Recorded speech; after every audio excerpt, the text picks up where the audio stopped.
বিএনপির অনিবার্য বিজয়ের বিপরীতে একটি গোষ্ঠী নানা প্রতিবন্ধকতা সৃষ্টির অপচেষ্টা করছে।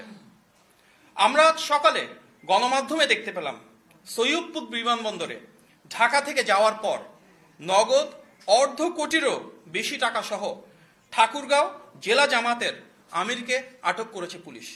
যুক্তরাষ্ট্রের এক নম্বর জিম চেইন গোল্ড জিম এখন আবারও বাংলাদেশে।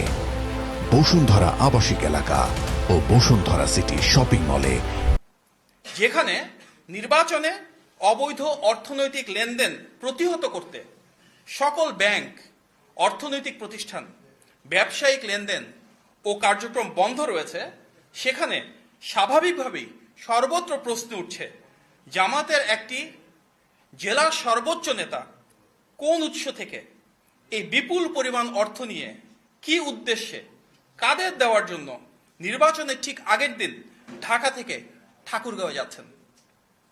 টানা 4 দিন যেখানে দেশের সকল ব্যবসায়িক কার্যক্রম বন্ধ রয়েছে, সেখানে এত বিপুল পরিমাণ অর্থ কোন ব্যবসায়িক প্রয়োজনে ব্যবহৃত হতে পারে সেটি বোঝার জন্য বিশেষজ্ঞ হওয়ার প্রয়োজন নেই। স্পষ্টতই আচরণবিধির এই লঙ্ঘন গণবিচ্ছিন্ন রাজনৈতিক দলটির দেউলিয়ত্ব ও অনৈতিক প্রভাব বিস্তারের চেষ্টা প্রমাণ করছে। যারা ইনসাফ প্রতিষ্ঠা ও দুর্নীতির বিরুদ্ধে বয়ান তৈরি করে, তাদের কাছে প্রশ্ন করা যেতেই পারে টাকা দিয়ে ভোট কেনা তাদের সেই দুর্নীতি বিরোধী বয়ানের সাথে কতটা সঙ্গতিপূর্ণ। সৈয়দপুর বিমানবন্দর কাণ্ডকে বিচ্ছিন্ন বলে দেখার সুযোগ নেই, কারণ দেশের অন্যান্য জায়গার মতো জামাতের আমিরের নির্বাচনী আসন ঢাকা 15তেও একই রকম অবৈধ অনৈতিক লেনদেনের ঘটা সংঘটিত হতে দেখা গিয়েছে। আরও দেখা গিয়েছে কুমিল্লা, নোয়াখালী, খুলনা সহ দেশের অসংখ্য জায়গায়। ইতিপূর্বে দেশটি আমরা দেখেছি দেশব্যাপী দলটির নেতাকর্মীরা বাসায় বাসায় গিয়ে ভোটারদের বিকাশ নম্বর ও ভোটার আইডি নিয়েছিলেন।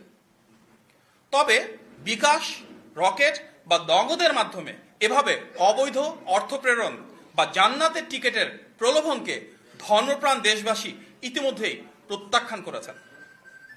গণমাধ্যমে প্রাপ্ত সংবাদ অনুযায়ী আমরা দেখতে পেরেছি দেশের অনেক জায়গায় ভোটারদের মাঝে ভীতি ছড়াতে সেই রাজনৈতিক দলের সন্ত্রাসীরা দেশি অস্ত্রসহ বাঁশ, পাইপ ও স্ট্যাম্প জড়ো করছে। বিভিন্ন জেলায় সহিংসতা, অতর্কিত হামলা, অগ্নিসংযোগ, ভোটারদের ভয়ভীতি প্রদর্শন ও অর্থ বিতরণ করছে। এইসব ঘটনার সাথে সম্পৃক্ত ভোটের মাঠে নানা বিশৃঙ্খলা সৃষ্টি সহ অনৈতিক কার্যক্রমের সঙ্গে জড়িত সেই দলের অনেকেই ইতিমধ্যে আইনশৃঙ্খলা বাহিনীর হাতে গ্রেফতার হয়েছে। আমরা উদাহরণস্বরূপ শুধু একটি মর্মান্তিক ঘটনা এখানে উল্লেখ করতে চাই। বগুড়া 4 আসনে নন্দীগ্রামে জামাতের চিহ্নিত সন্ত্রাসীদের হামলায় থালতা মাঝগ্রাম ইউনিয়ন বিএনপির সভাপতির মাসুদ রানার চোখে গুরুতরভাবে ক্ষতিগ্রস্ত হয়েছে। তার চোখে দৃষ্টি হারানোর খবর ছড়িয়ে পড়লে তার মা স্ট্রোক করে মারা যান। অত্যন্ত বেদনাবহুল এই ঘটনার প্রেক্ষিতে আমরা তীব্র নিন্দা এবং দ্রুত বিচারের দাবি জানাই। আমরা অতি দ্রুত দেশব্যাপী নির্বাচন কমিশন তথা রিটার্নিং অফিসার এবং আইন শৃঙ্খলা বাহিনীর কাছে প্রতিটি ঘটনা সর্বোচ্চ গুরুত্ব দিয়ে প্রয়োজনীয় ব্যবস্থা গ্রহণের জোর দাবি জানাচ্ছি। আমরা উৎসাহের সঙ্গে লক্ষ্য করছি যে মুষ্টিমেয় কিছু সন্ত্রাসীর এই অরাজকতা রুখে দিয়ে গণতন্ত্রকামী মানুষ প্রবল উৎসাহ নিয়ে ভোট প্রদানের প্রস্তুতি নিচ্ছে। অনেক জায়গায় টাকা দিয়ে ভোট কিনতে গিয়ে সেই দলের দুর্বৃত্তরা জনতার প্রতিরোধের সম্মুখীন হচ্ছে।